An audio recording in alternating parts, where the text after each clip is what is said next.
Brought to you by NBC bearing, भारताची पहिली bearing उत्पादक। सध्या शेतकरी रब्बी हंगामातली कामं करताना आपल्याला पाहायला मिळत आहे। अशातच मराठा आंदोलक मनोज जरांगे पाटील हे सुद्धा आंतरवालीचे जे सरपंच आहेत पांडुरंग तारक यांच्या शेतामध्ये ट्रॅक्टर हाणताना आपल्याला पाहायला मिळत आहे। खरं तर रब्बी हंगामातल्या मशागतीची कामं सध्या सुरू आहे आणि त्यासाठी शेतकऱ्यांची लगबग सुरू असताना आपल्याला पाहायला मिळत आहे। ट्रॅक्टरद्वारे मोगडा असेल किंवा इतर यंत्राद्वारे शेतीची मशागत सुरू आहे। अशातच जरांगे पाटील हे देखील आता ट्रॅक्टरद्वारे मोगडा हाणताना आपल्याला पाहायला मिळत आहे। खरं तर सध्या रब्बी हंगामातल्या कामांची धामधूम शेतकरी वर्गात पाहायला मिळत आहे। अशातच आता यांनी ट्रॅक्टर चालवण्याचा आनंद जो आहे तो घेतला आहे आणि स्वतः ते सुद्धा आता मशागत करत असताना आपल्याला पाहायला मिळत आहे। ट्रॅक्टर स्वतः ते चालवत आहे। आपण त्यांच्याशी संवाद साधण्याचा प्रयत्न करूया। मला सांगा, मशागतीची लगबग सुरू आहे, तुम्ही सुद्धा ट्रॅक्टर चालवताय, मग आता शेतकऱ्यांच्या पोरांनी शेतकऱ्यांचे कामं केलेच पाहिजे ना। शेतकऱ्याच्या पोरांनी शेतकऱ्याचे कामं केलेच पाहिजे। करतो। कशाची मशागत सुरू आहे, इथं कोणतं पीक होणार आहे, काय ऐका तुम्हाला माहिती यानंतर तुम्ही मोगडा इथं अंजीर लावायचे। सरपंचाची शेती इथं आता आतापर्यंत ड्रॅगन होतं, आता त्यांना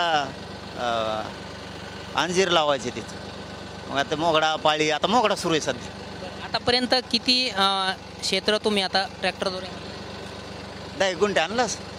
आता पूर्ण आणणार आहे? हां, पूर्ण आणणार आहे। आज खरं तर वेळात वेळ काढून तुम्ही लोकांची सुद्धा गर्दी कमी आहे, त्यामुळे तुम्ही सुद्धा एक मशागत करण्याचा आनंद आहे। आपण पहिल्यापासूनच काय काम करायची सवय तू मोडली नाही पाहिजे, ती सुरू ठेवायची। कारण बऱ्याच जणांच्या खोड मोडायच्यात, त्याच्यामुळं आपली कष्ट करण्याची सवय मोडली नाही पाहिजे।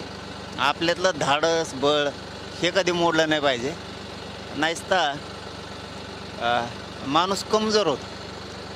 बऱ्याच जण कुठेतरी पावसाने आता विश्रांती घेतली, शेतकरी संकटातून बाहेर पडायला सुरुवात झाली आणि अशातच मशागतीचे कामं सुरू आहेत, लगबग सुरू आहे शेतकऱ्यांकडनं। वखर असेल, ट्रॅक्टर असेल किंवा इतर यंत्राद्वारे मशागती सुरू आहेत। हा पाऊस उघडल्याच्या नंतर शेतीची सगळी मशागत केली जाते।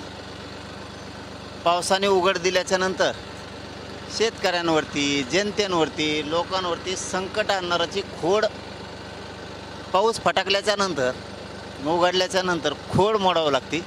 तर सगळ्या सगळे डाव टाकता आले पाहिजेत।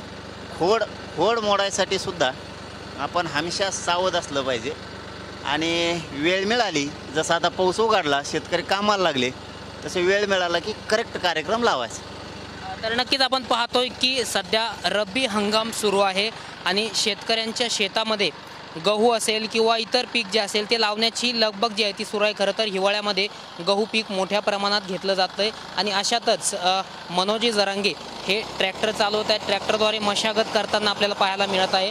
आतापर्यंत 10 ते 15 गुंठे त्यांनी मोगडा हाणल्याचं सुद्धा आपल्याला सांगितलेलं आहे। खरं तर आंतरवाली सराटीचे सरपंच पांडुरंग तारक यांची ही शेती आहे आणि त्यांचं ते ट्रॅक्टर आहे ते स्वतः चालवतात। आपण पाहतोय की मशागत सुद्धा करण्याचा आनंद त्यांनी या ठिकाणी घेतलेला आहे। खरं तर आपण सुद्धा शेतकऱ्याचे पुत्र आहोत, त्यामुळे शेतकरी कामं जे आहेत, शेतीतली जी कामं आहेत त्याचा विसर पडू नये असं सुद्धा त्यांनी सांगितलेलं आहे। कॅमेरा पर्सन हर्षल निकम सोबत मी Ramnath Dhakane, TV9 Marathi, Antarwali. Brought to you by NBC bearing, भारताची पहिली बेअरिंग उत्पादक।